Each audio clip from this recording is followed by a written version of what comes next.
San Francisco lies at the heart of the Bay Area, home to 8 million people. Just north over the Golden Gate Bridge lies Marin, a sophisticated urban county. The vast majority of the population here lives in its eastern corridor. But over the hilly ridges to the west, more than one-half of Marin County is agriculture and open space. Spread out over 167,000 acres are 276 family farms and ranches of all shapes and sizes, some dating back to the gold rush era. These farms and ranches are the hidden bounty of Marin.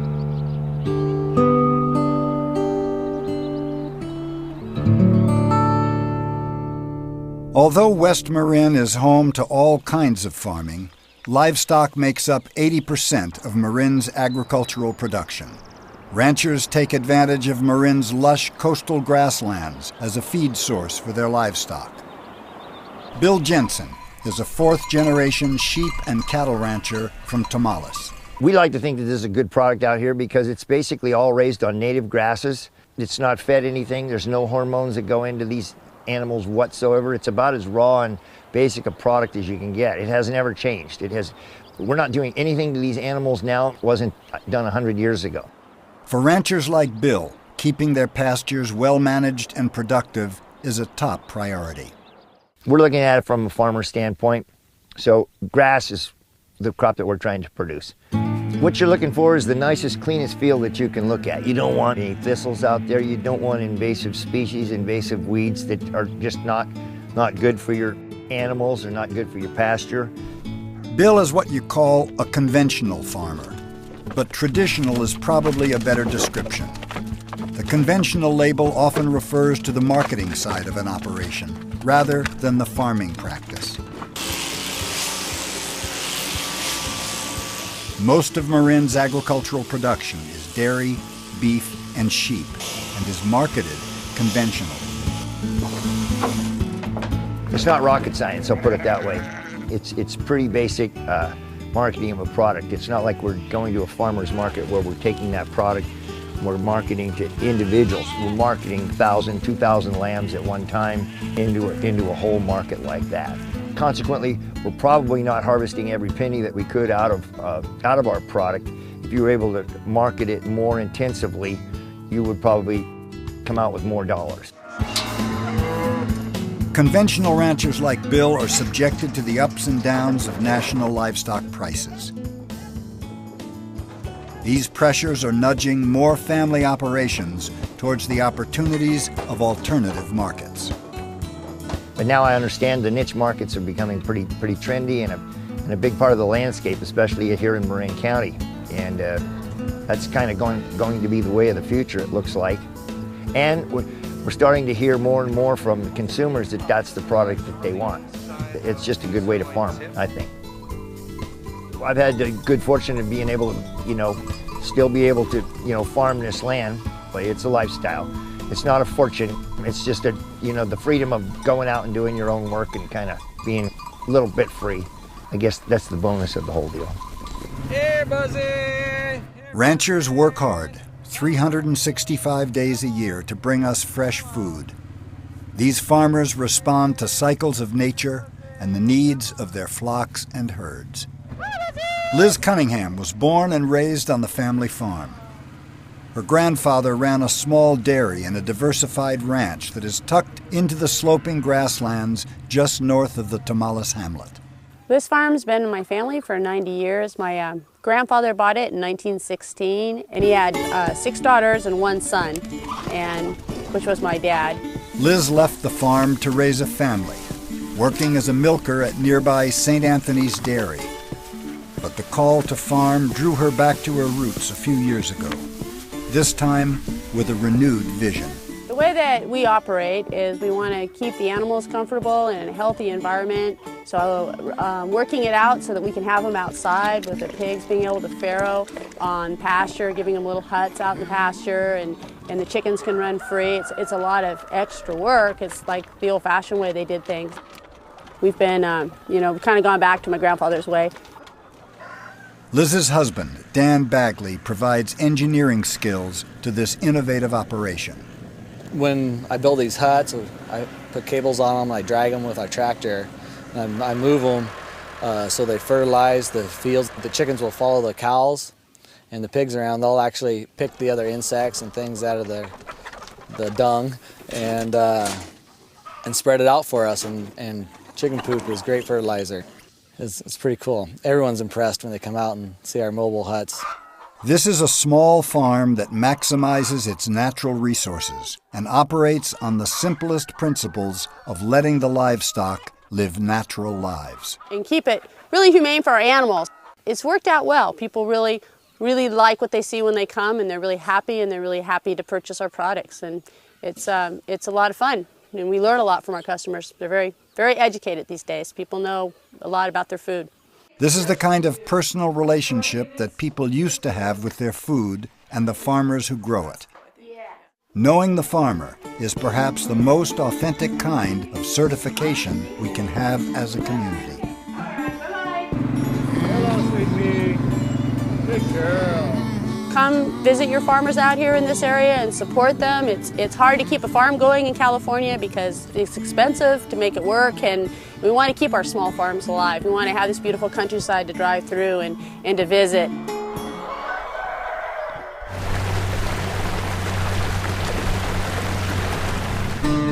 Farming in Marin also happens on the tidelands of Tomales Bay and Drake's Estero.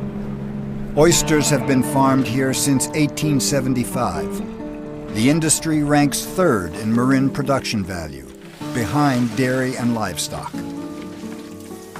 Oysters are grown from microscopic larvae called seed and take 2 to 3 years to be ready for market.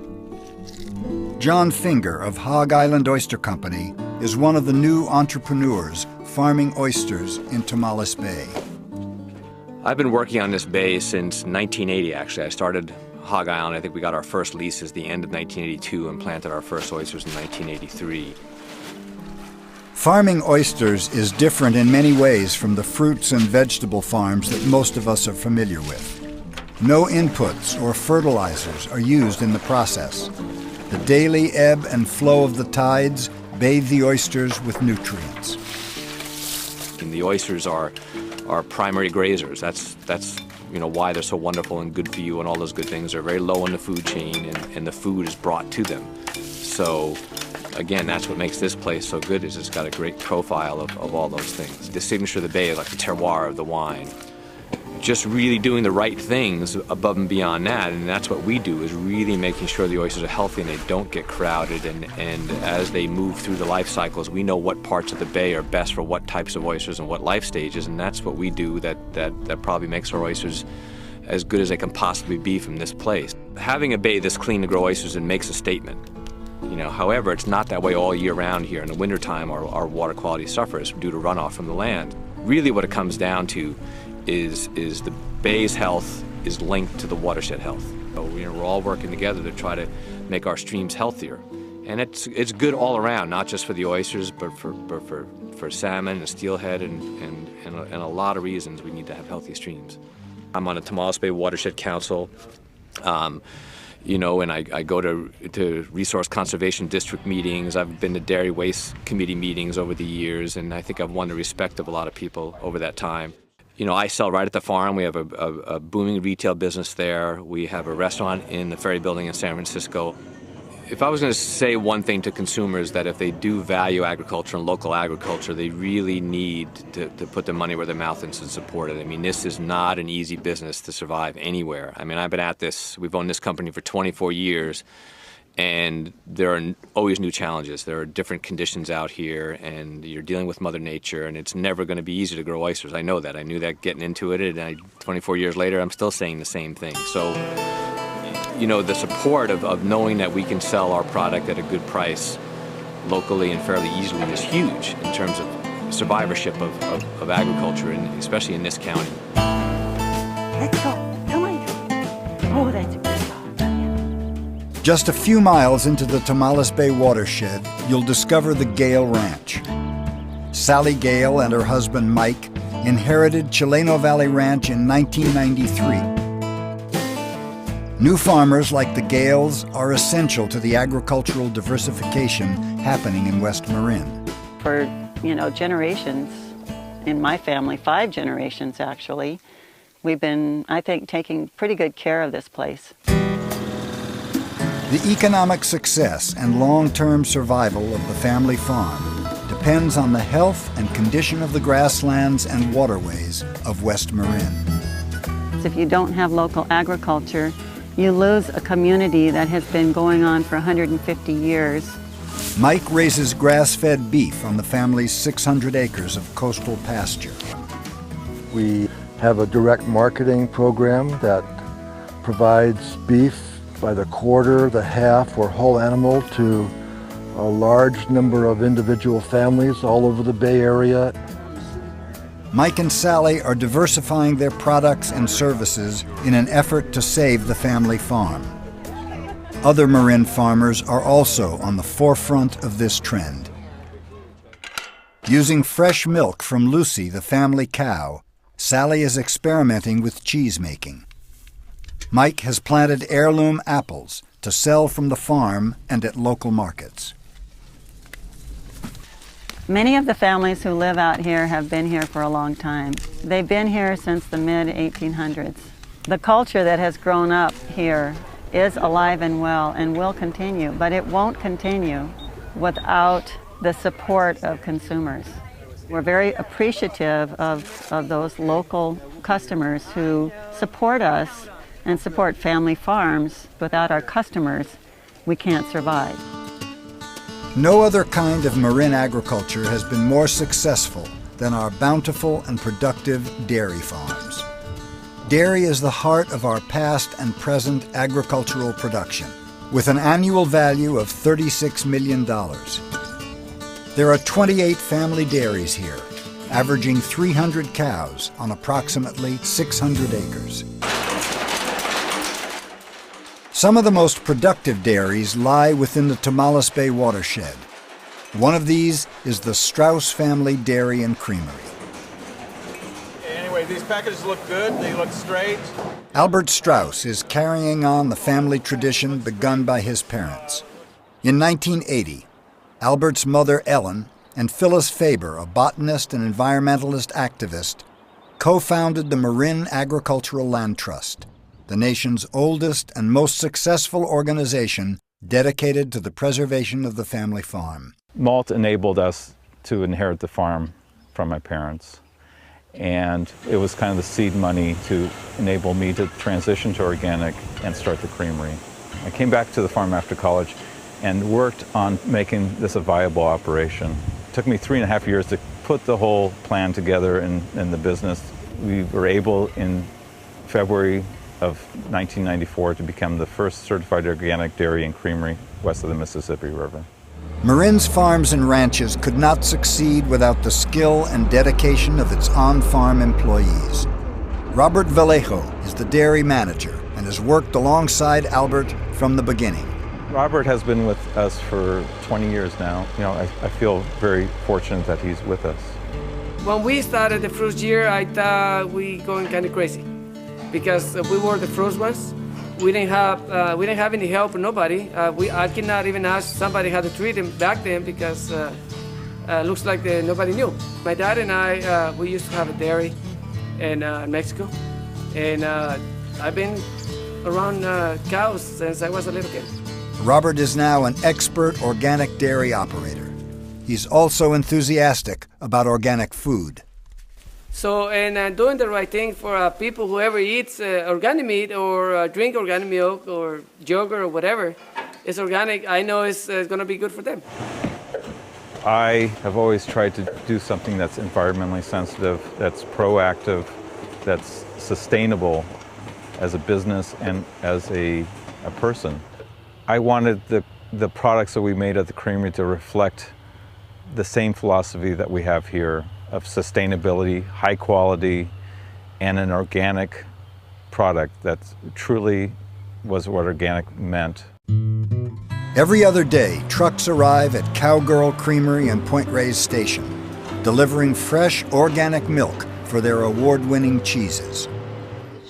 Cowgirl Creamery's Sue Conley and Peggy Smith made the leap from long careers in the restaurant trade to becoming successful producers and distributors of farmstead and artisan cheeses. I moved to Point Reyes in 1989 and met Albert Strauss and his mother Ellen and his dad Bill, and they were transitioning their dairy to organic. We started making cheese with Albert's milk because it was delicious, and it's all about the milk. And the milk is all about the grass and the animal breeds and the feed and the attentive farmers. We work 7 days a week, and we do 2 batches a day for a total of about 3,000 pounds per week. Sue and Peggy are innovative leaders in promoting local agriculture. Their vision is an agricultural network of artisan producers in West Marin. These women are passionate about connecting the public with local food sources. The big turning point actually in how we were viewed as a business was the establishment of an organic certified label.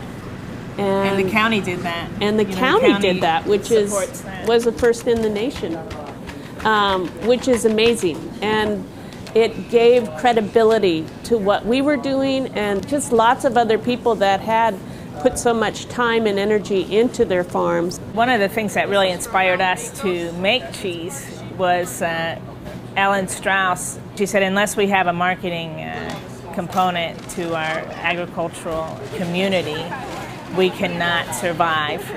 So I thought, well, we could do this store here, and we could make cheese and start to just get people who come to Point Reyes, because we have 2 million visitors a year to the national park.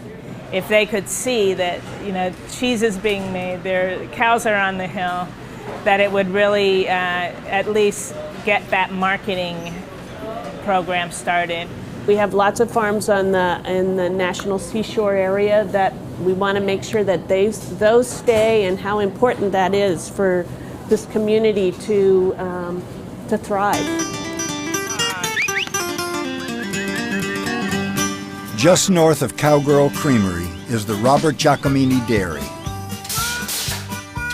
home to Point Reyes' original blue cheese. The Giacominis have worked hard to keep their family on the farm. Well, I was born and raised pretty much on the dairy farm. In 1958, my wife and I got married. In 1959, we bought this place up here where we are presently.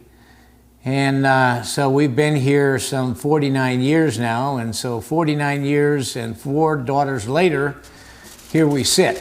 My wife and I have always had in the back of our minds that someday, somehow, we wanted to not just sell the milk we were getting from our cows, but be able to take it to the next level and produce a product ourselves that we could take direct to the consumer. So when he started talking about his vision, cheese was a natural, and so that was something of interest to my sisters and I. We love to cook, we love cheese, so it's an opportunity for us to get back into the family business. That's why we came back to the farm, and we returned to get involved and to also make sure that the farm stayed in the family and that it wasn't developed on. We didn't ever wanted to sell it. By doing the niche marketing, we have been able to reduce our herd size. So, less cows means less manure. The Giacomini family and several nearby dairies received watershed awards from the Regional Water Quality Control Board for their conservation practices. They also certified a portion of their dairy organic.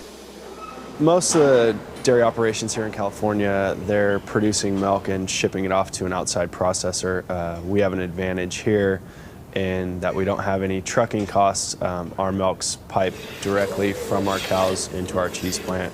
Their operation is different than high-volume dairies common elsewhere. Most of our practices have been very close to organic or already organic, being that we produce a lot of our feed here and we are kind of self-sustainable. I think if you think it through and you have the family help that wants to stay in the farm, I think there is going to, are now and is going to continue to be opportunities to make a decent living. Most of Marin County agricultural lands are hilly and semi-arid, good for seasonal grazing of livestock, but not suited for growing row crops. there are exceptions. All of our vegetable and tree fruit farms are organic, including Star Route Farms, owned and operated by Warren Weber in Bolinas. Warren helped to craft the current organic standards and is often called the grandfather of organic farming in California. We started in 1974, and it's now the oldest certified organic farm in the state. So we were kind of among the pioneers in the early days. Star Route Farms has survived the ups and downs of small-scale farming, much to the credit of Warren and his crew. They've managed to find a place in the Bay Area food and farming culture. Their produce is prized by the best restaurants and farmers markets. Perfecto. Warren is optimistic about the possibilities for the growth of agriculture here in Marin. Things have changed. Things have changed a lot now in the last 5 years or so. We're finding out that Marin has a potential that I think 35 years ago people didn't really see. Today, there are 52 certified organic farms on 19,000 acres in Marin. As so many changes happen, they happen because of certain people. And if you looked at that, you'd see there were instrumental players who wanted to see the county become more successful. We have a good network of people focused on survival, sustainability of agriculture in the county. Agriculture is really about the community. We're just the farmers. $6 a pound. The truth is, we are really stewards, just serving the needs of the plants, trying to grow to become food for the tables that people eat. Warren's success, community involvement, and contributions are rooted in a deep love for farming. I guess I'm farming because I can't help myself.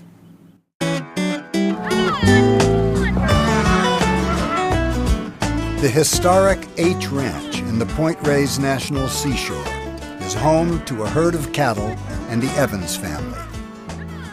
I'm fourth generation here on this property. My parents started a beef operation in 1976, and I came back from college in 1996. They've run a commercial beef operation targeting the feedlot market. Have done very well with that program, had very good weaning weights, been very successful in that area. Me coming back from college had some new ideas about local marketing and getting these products into more local sources so that we could get better feedback on the quality of the animal and take better part in the community we live in. Keep our dollars closer, keep our customers close, so we didn't have to succumb to some of the volatility of the beef market from shipping outward to larger suppliers. I've opened my own butcher shop. I started off with a goal of selling 5 head in the first year, and I sold 25. I've got a crew of butchers, fantastic people, who work really hard on things that I can't do. And we're all working in one direction, and that's to have our families be happy and the community around us be happy and do good, feel good, honest work. Meat cutting is an art. I'm not good at it. I have several that are. I love sales and marketing. I love working with my customers and understanding what they need and meeting their needs. Still, it's a nice little cut, and it's very comparable. For the past 10 years, David has been a pioneer in sustainable farming. His passion to educate consumers about the importance of buying and eating locally is infectious. Because the customer is constantly torn between the cost of things, and our cost, the cost of my products, are higher than conventionally produced products in supermarkets. That is 100% grass-fed beef, and that's a prime cut. Food is the very basis of our human health. This should be the thing we spend the most money on. I'd point at the sun, I'd point at a blade of grass, and I'd cook them a nice meal, made from grass-fed beef and everything raised out of our pastures. And I'd say this all came from right here. A lot more of your food can come from right here. So how can we, as consumers and eaters, contribute to sustaining viable agricultural operations in Marin County, our food shed, and beyond? It's important that we all make a living, and if you buy local, you're helping your fellow man that's living next door to you. When you go to a farmer's market, things may seem more expensive, but that is the true cost of food. What we need are people who interact in ways, who share things, people who sell to one another and talk about it, people who share food on a daily basis. That's the take-home message, that know the people who grow your food, because then you're going to really know more about what it takes to get that to the table. We can use all the support that we can get, and just to make them realize where their products come from, where the food's coming from. It's not coming from Safeway, it's coming from me. With the cooperation of the county, the existing agencies, the countless ranchers who are well-educated, creative, and want to see agriculture succeed here in the county, if we can't do it here, I'm not sure where it can be done.